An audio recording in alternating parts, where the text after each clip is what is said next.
Saya sudah lama mendengarkan tentang UIC ini dan saya melihat ini sangat prospektif ya, dan saya pengen tahu gebrakan UIC ini untuk proses transformasi digital gitu ya, untuk apakah itu nanti di sistem pemerintahan atau misalnya di lembaga-lembaga yang lain ya, karena sekarang eranya kan sudah era 4.0 ya, bahwa kita sudah harus meninggalkan yang namanya manual dan kita sudah harus bertransformasi ke digital. Nah, di UIC ini saya lihat sudah mempersiapkan ya mahasiswa-mahasiswa yang nanti bersiap untuk menghadapi bagaimana Indonesia di masa depan atau bahkan dunia di masa depan.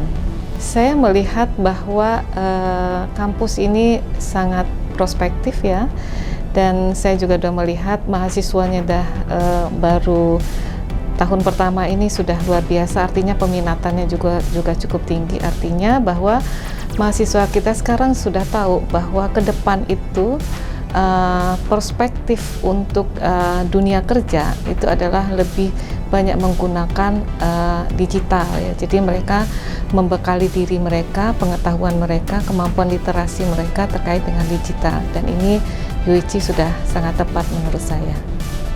Untuk kolaborasi sih belum ya, kita masih ingin menjajaki dulu ya, apakah ini nanti bisa dari sisi mungkin masih tahapan awareness ya, pengenalan dulu gitu ya, apakah nanti kita bisa memungkinkan untuk bekerja sama dengan terutama untuk ASN ya, apakah kita bisa meningkatkan kompetensi mereka ya di bidang digital ya, tentunya nanti mungkin kita akan coba jajaki itu.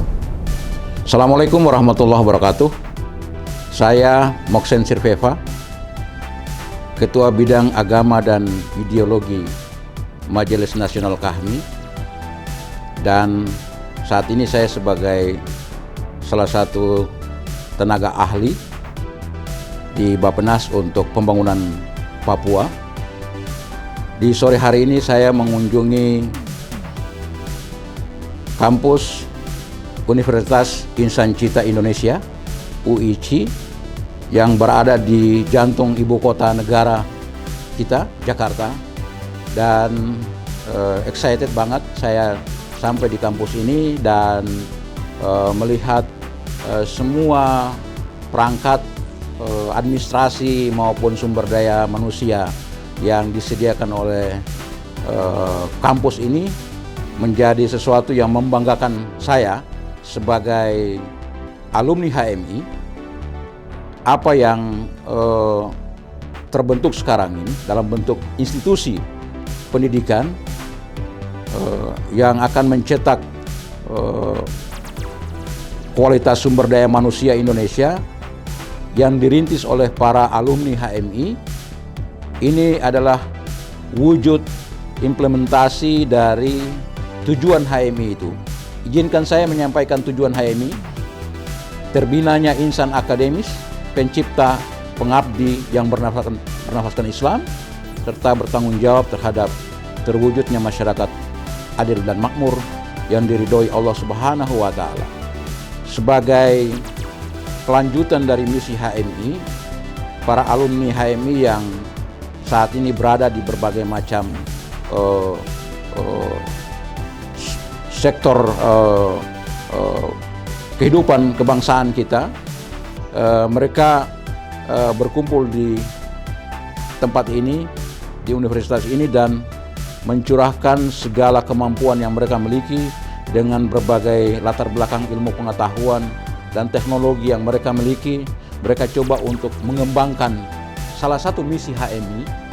Setelah menjadi aktivis HMI, kemudian menjadi pencipta dan pengabdi. Inilah wujud pencipta dan pengabdi. Berdirilah kampus yang mewah ini, Universitas Insan Cita Indonesia, yang berbasis digital.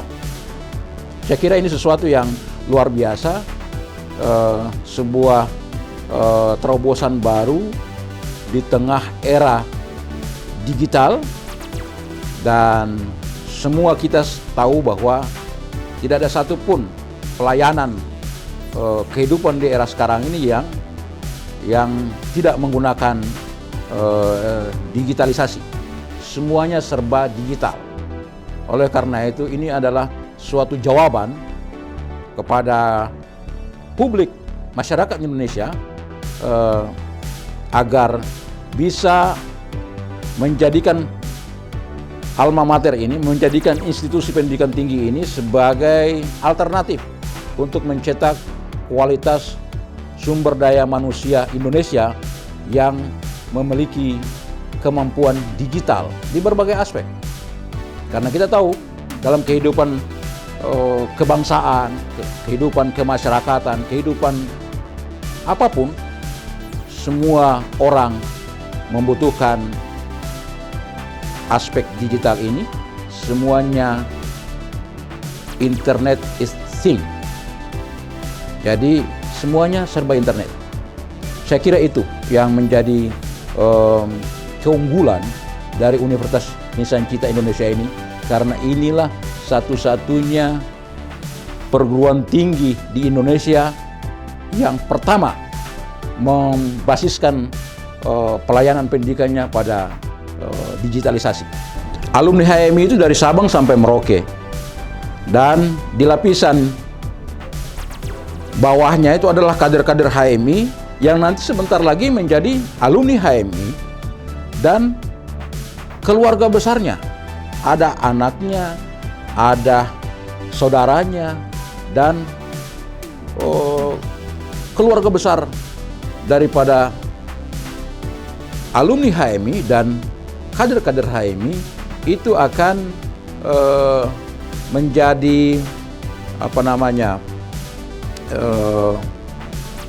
sumber input ya kepada universitas ini, karena merekalah yang bisa pertama-tama mengenal dan mengetahui adanya institusi ini dari informasi yang berkembang di kalangan keluarga besar HMI dan KAHMI. Oleh karena itu, saya berharap bahwa sosialisasi tentang keberadaan UIC ini tidak datang dari siapa-siapa, tapi berasal dari keluarga besar HMI dan KAHMI. Karena kita semua ada di kota, di kampung, sampai di pelosok-pelosok tanah air, kader HMI, alumni HMI itu ada. Sehingga saya yakin dan percaya banget bahwa Universitas Insan Cita Indonesia ini akan memiliki cakupan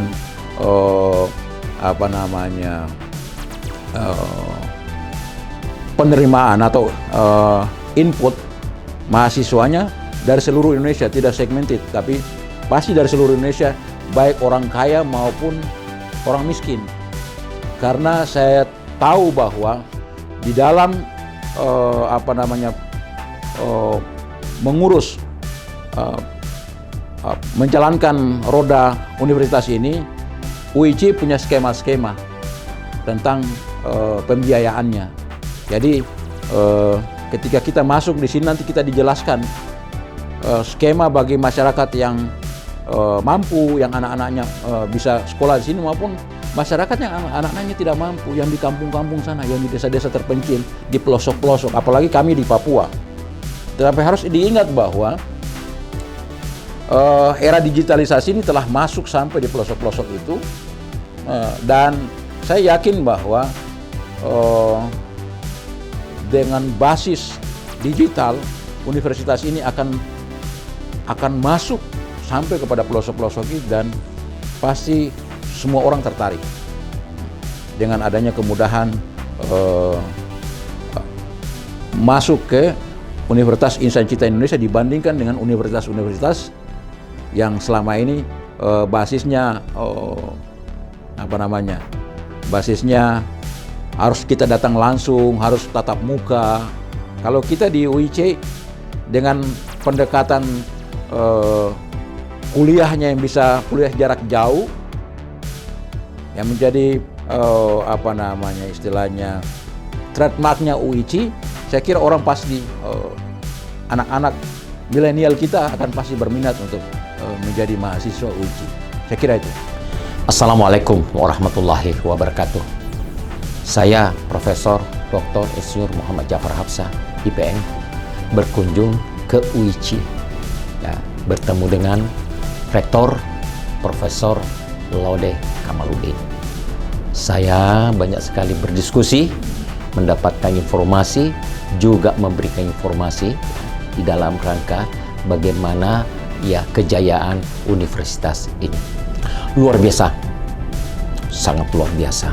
Saya sudah paham, sudah mengetahui sebelumnya, tetapi setelah saya berdiskusi dengan Pak Rektor, memang luar biasa UICI ini di dalam mengembangkan sumber daya manusia, ya. Di mana bagaimana filosofi dasarnya yaitu dari konstitusi kita, Undang-Undang Dasar 1945, di mana pada alinea keempat itu mencerdaskan kehidupan bangsa. Ada 4 tujuan bernegara ini. Ya. Yang pertama, melindungi segenap bangsa Indonesia, tumpah darah Indonesia. Yang kedua, mencerdaskan kehidupan bangsa. Dan yang ketiga, kemaslahatan umum. Dan yang keempat adalah pergaulan internasional. Nah, dalam rangka mencerdaskan kehidupan bangsa ini berarti bagaimana manusia-manusia Indonesia itu harus cerdas dan tidak ada ketinggalan, semua mendapatkan kesempatan. Dan UICI ini sungguh-sungguh dapat mengambil ya dari seluruh segmen, terutama segmen-segmen yang mempunyai kurang mampu, tetapi dia mempunyai brand yang bagus ya, bahwa dia dapat dikembangkan. Hanya dia tidak tersentuh dan tidak mempunyai kesempatan dan kemampuan mengikuti pendidikan. Oleh karena itu UICI datang untuk itu dan mengambil semua ya dari komponen-komponen bangsa, anak-anak bangsa semuanya untuk maju bersama dalam rangka mencerdaskan kehidupan bangsa. Itu yang sungguh-sungguh saya mendapatkan. Oleh karena itu UICI, dan dia salah satu, UICI ini adalah salah satu universitas ya yang menggunakan digital, universitas digital, di mana hanya ada 6 di dunia ya, dan salah satunya Indonesia. Dan di Indonesia ini dia adalah pelopor daripada universitas digital tersebut. Oleh karena itu kita mengharapkan dengan sistem ini terjadi suatu yang kita perbincangkan, revolusi industri 4.0 ya, 4.0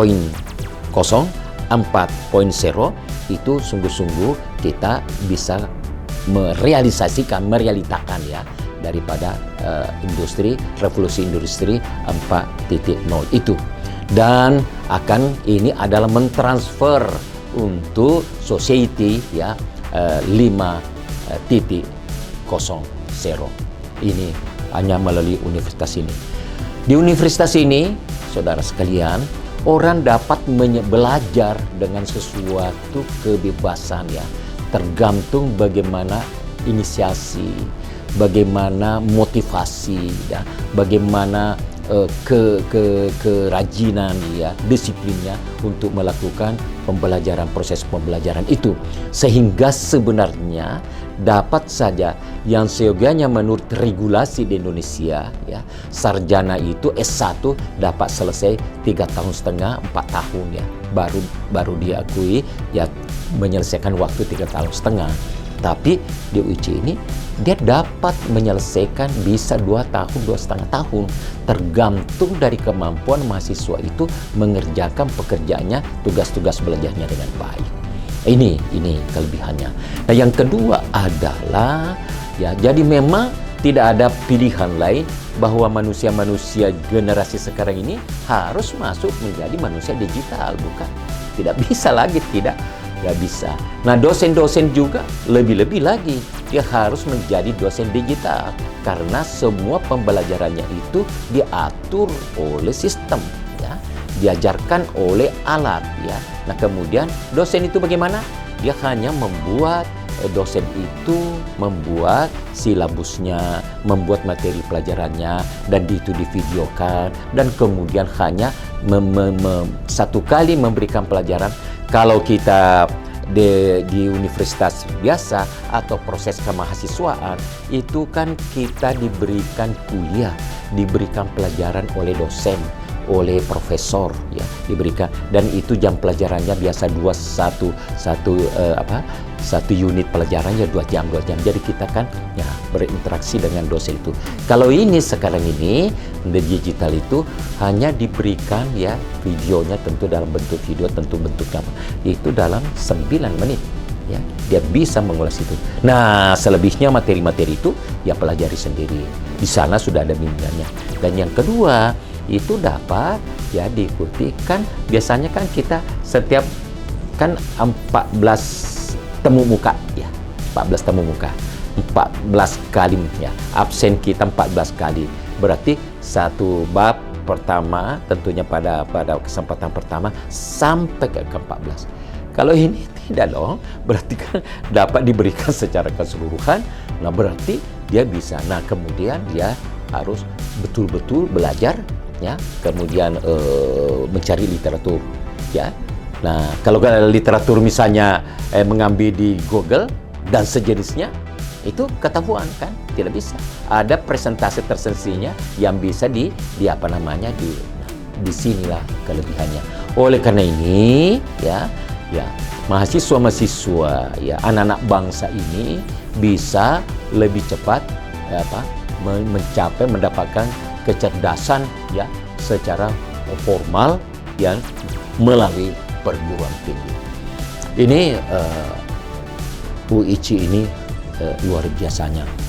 Dan sekarang ini juga pemerintah itu banyak sekali ya, juga banyak bagaimana dapat berjalan universitas digital seperti ini, karena di Indonesia kan belum ada contohnya, belum ada literaturnya, belum ada acuannya, atau dengan kata lain belum ada kajian terbentuk. Yang ada universitas tentunya yang seperti sekarang kita pahami ya, yang offline, yang ketemu muka itu dengan sistem yang tadi saya kemukakan itu ya, face to face, berhadapan. Dan yang kedua ada yang disebut universitas terbuka, belajar jarak jauh ya, ada juga, tapi tentu beda. Dan sedangkan ini full menggunakan teknologi. Nah, ini sungguh-sungguh, dan masa depan perjalanannya dunia ya seperti ini ya, seperti ini yang akan ya, cepat atau lambat akan nanti beralih seperti ini semua ya. Perjalanan kelembagaan pemerintah pun harus mengikuti dengan cara-cara digitalisasi seperti ini. Jadi ya disitulah memang suatu negara kan. Jadi suatu negara itu ada kepemerintahannya, ada rakyatnya, ada wilayahnya. Nah, maka di dalam melaksanakan ketatanegaraan ini, melaksanakan negara ini, kita di dalam negara Kesatuan Republik Indonesia ini yang mempunyai Pancasila filosofinya, yang mempunyai Undang-Undang Dasar 45 ya, sebagai pegangan kita ya, sebagai statuta ya, sebagai anggaran dasar anggaran rumah tangga yang kita sebut konstitusi ya. Nah, Undang-Undang 45, ada Pancasila, kemudian ada kita mengenal NKRI ya, Negara Kesatuan Republik Indonesia ini. Nah, kemudian disitulah ada kepemerintahannya ya, pemerintahan yang dipimpin oleh presiden ya. Nah, kemudian ada legislatifnya, ada yudikatifnya. Nah, kemudian pemerintahlah yang mempunyai tugas-tugas tadi ya untuk mencerdaskan kehidupan bangsa itu. Maka pemerintahlah yang membuat regulasi, aturan-aturan permainan. Maka aturan-aturan terhadap ya pendidikan, terhadap bagaimana mekanisme kita menjadi sarjana, bagaimana proses pendidikan SD, SMP, SMA, yang kemudian perguruan tinggi dan lain, itu dibuat regulasinya pemerintah. Nah, regulasi yang ada sekarang ini baru adalah universitas yang offline itu, yang konvensional itu, tentu bahasanya seperti tanda petik ya, bahwa seperti itu. Nah, sekarang regulasi dan yang tadi universitas terbuka. Nah, yang belum ada regulasi daripada universitas digital ini. Inilah kita mengharapkan pemerintah sungguh-sungguh secepatnya membuat regulasi, baik dalam bentuk undang-undang atau peraturan Kepres, dan peraturan bentuk-bentuk lainnya yang sesuai dengan perkembangan. Jadi memang kita jangan, pemerintah tentunya tidak mudah untuk cepat ya mengeluarkan regulasi-regulasi ya. Dan ini sama regulasi di beberapa bagaimana penggunaan handphone, penggunaan digitalisasi, penggunaan ya semuanya itu WhatsApp apa segala itu regulasinya biasa mengikuti ya daripada perkembangan. Nah, bagaimana dia bisnisnya dengan menggunakan digital tadi ya dengan online. Nah, itu pemerintah kita harapkan sungguh-sungguh dapat segera membuat regulasi ya. Dan bagaimana regulasi itu dibuat tentunya bagaimana ya pemerintah dengan kerendahan hati juga dapat ya menggunakan atau dapat ya dengan rektor UICI ya UICI yang memahami bagaimana namanya perguruan tinggi digital ini dibangun ya. Jadi kita harapkan seperti itu.